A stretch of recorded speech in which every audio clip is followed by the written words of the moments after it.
One of the most difficult parts of healing from childhood emotional neglect is grieving the fact that the original source of what was missing is genuinely gone.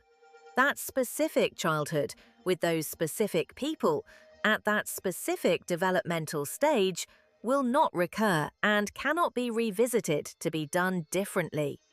This is sometimes called ambiguous loss in the grief literature, mourning an absence rather than an event, which tends to be disorienting precisely because it doesn't fit the more familiar shape of grief. That grief deserves genuine space rather than being rushed past in pursuit of quicker healing. But healing itself was never actually contingent on receiving what was missing from its original source. It can come from consistent, deliberate self-practice now, and from people chosen carefully and deliberately going forward. Both of these paths are legitimate and effective, and neither one requires the original source to become available, which it will not. Grief researchers who study ambiguous loss, notably Pauline Boss, have observed that this particular kind of grief is often complicated further by a lack of social recognition. When someone dies, there are rituals, condolences, and a shared cultural script for mourning. When what's being grieved is an absence that was never named publicly, a parent's emotional unavailability, a childhood that looked fine from the outside, there is no equivalent ritual and often no audience who understands what is being mourned at all. This makes the grief easy to suppress, minimize, or rush past, even though suppressed grief tends to resurface later, often as anxiety, irritability, or a diffuse sense of sadness with no clear trigger. Making space for this specific grief deliberately, rather than waiting for it to demand attention on its own terms, tends to produce a steadier, more manageable process than avoidance does. If feelings were rarely named for you as a child, the resulting adult difficulty identifying and articulating emotions, sometimes formally termed alexithymia, is a skill gap, not a permanent trait. And skill gaps respond reliably to deliberate, repeated practice. Several times each day, pause and ask directly, what am I actually feeling right now, both physically and emotionally? Guess if an accurate answer doesn't come easily. Incorrect guesses still meaningfully build the underlying capacity. Over weeks of consistent repetition, this practice accomplishes what would ideally have happened in childhood through a caregiver's ongoing narration of your emotional states. It builds a working, usable emotional vocabulary that can be accessed reliably rather than only in hindsight, well after a feeling has already passed and shaped a decision or reaction. Reparenting means deliberately becoming, in the present, the attentive adult figure you needed and largely didn't have consistent access to as a child.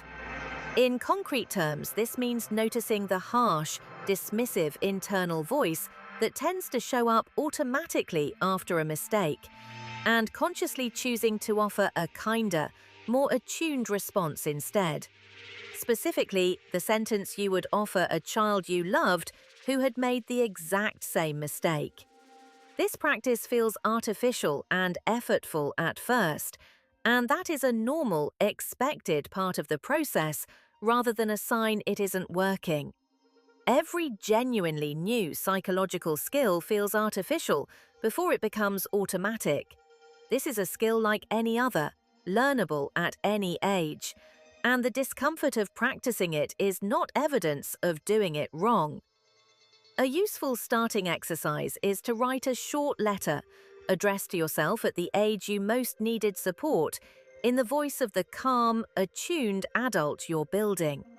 It doesn't need to be long or polished. Something as simple as, I see that you're finding this hard, and that makes complete sense given what you were dealing with.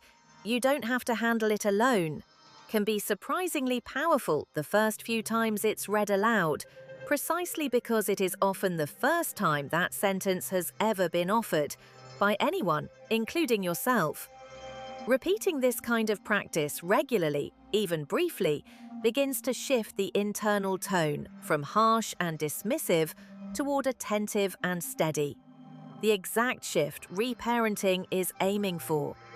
Because receiving care can feel genuinely unfamiliar and mildly unsafe after a history of CEN, it is best practiced in small, deliberately chosen increments rather than attempted all at once.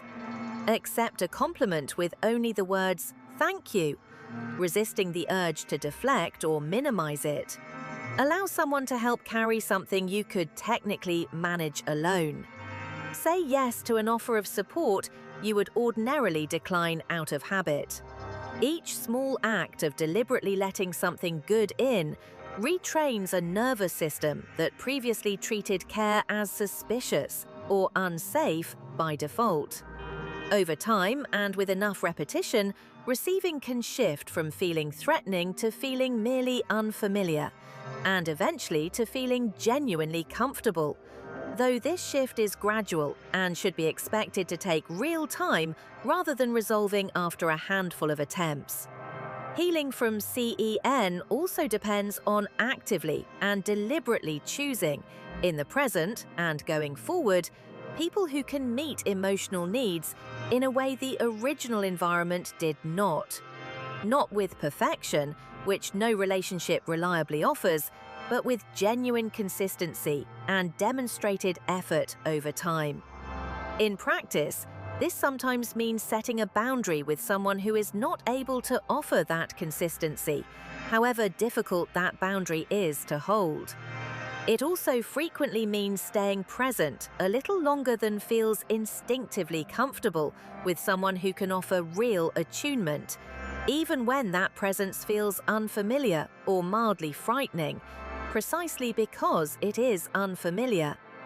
Both the boundary setting and the staying are genuine acts of healing, and both require deliberately overriding an old, well-practiced instinct in favor of a new and less familiar one.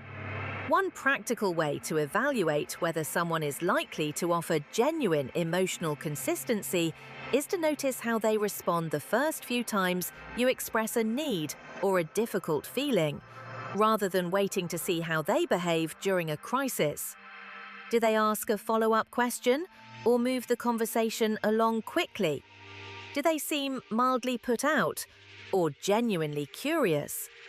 These early, low-stakes moments are far more informative than grand gestures because they reflect a person's baseline capacity for attunement rather than a one-off effort made under pressure.